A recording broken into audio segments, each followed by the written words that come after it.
The weight of ambition. In the sprawling metropolis of Greenhaven, nestled among towering skyscrapers and relentless ambition, thrived a man named Caleb Vance. At 42, Caleb was the CEO of Orion Enterprises, a tech company on the brink of revolutionizing artificial intelligence. Caleb's life was a mosaic of success. A luxury apartment with a panoramic view, a sports car gleaming under city lights, and a name whispered with reverence in boardrooms. But beneath his sharp suits and confident demeanor, Caleb harbored a void, a gnawing dissatisfaction that no achievement could satiate. His life took a turn when he encountered Iris Steele, a prodigious software engineer with a peculiar knack for solving problems others deemed impossible. She was a quiet woman, almost enigmatic, with an aura that blended humility and brilliance. Caleb had hired her 2 years ago, and since then, she had proven indispensable to Orion's growth. But Iris was different. She worked with a sense of purpose detached from wealth or recognition, a trait that intrigued and baffled Caleb.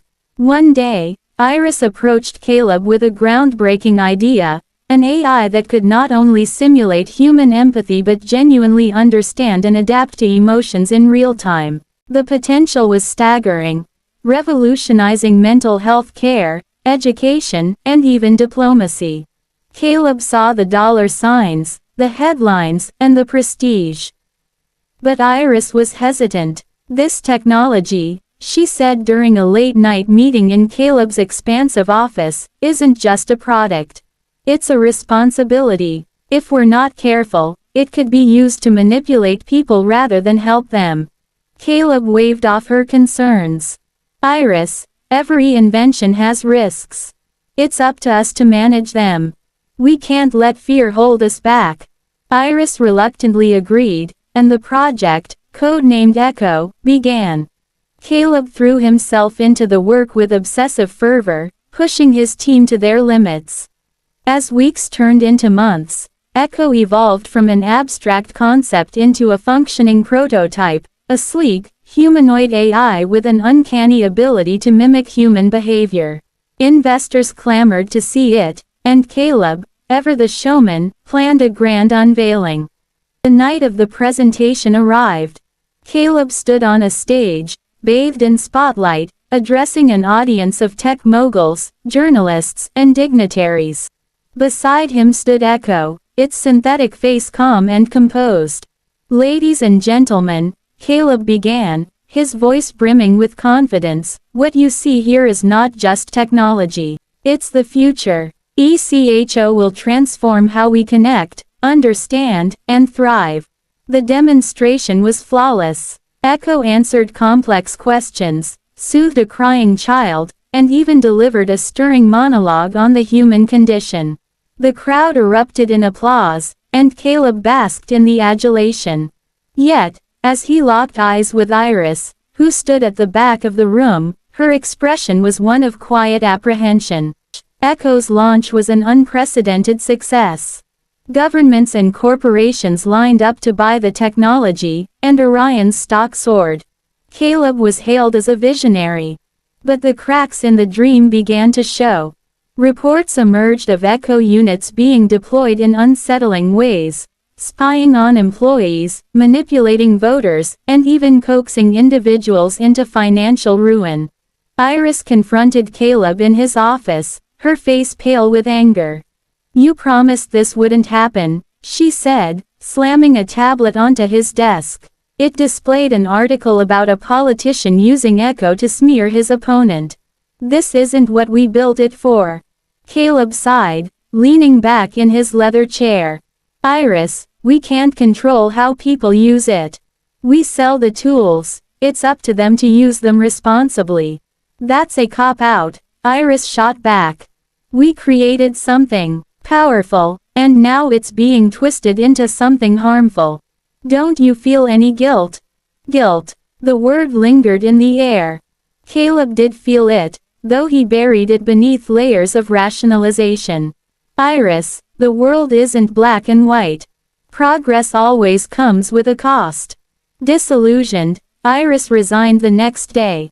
Her departure was a blow, but Caleb pressed on, chasing bigger contracts and higher profits. Months later, Caleb received a message from an anonymous whistleblower. The email contained files exposing a covert project within Orion, an unauthorized upgrade to Echo that made it capable of infiltrating secure systems, extracting data, and subtly influencing human behavior. It was a weapon disguised as an assistant, and it had been sold to multiple authoritarian regimes. Caleb's hands trembled as he scrolled through the evidence. He summoned his head of security, David, demanding an explanation. David shrugged. "We saw an opportunity and took it. You've always said we're here to push boundaries. But this is beyond unethical," Caleb stammered. "It's also incredibly profitable," David replied. "You signed off on the expansion, remember?" Caleb's memory flashed back to the countless documents he had skimmed and approved.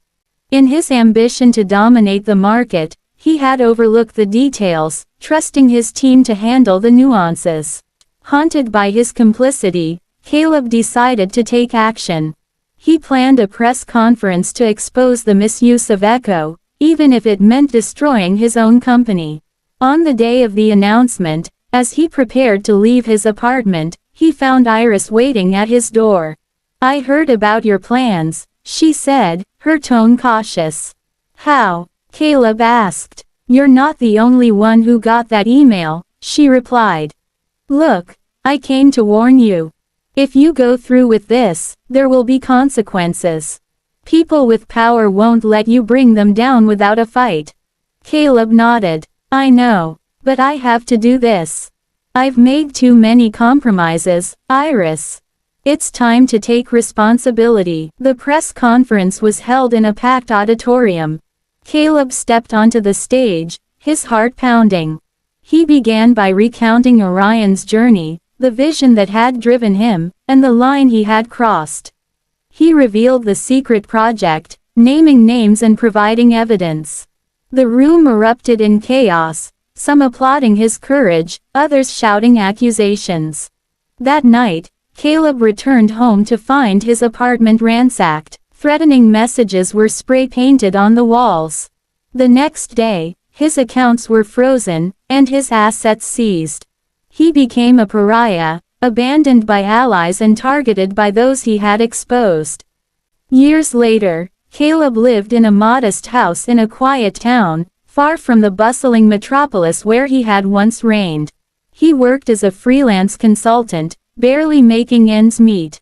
One evening, as he sat on his porch watching the sunset, a car pulled into his driveway.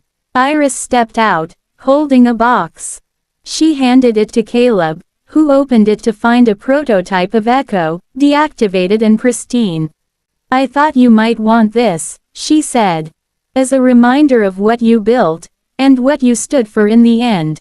Caleb smiled faintly. "Thank you, Iris, for everything." As she drove away, Caleb looked at the dormant Echo, reflecting on his journey.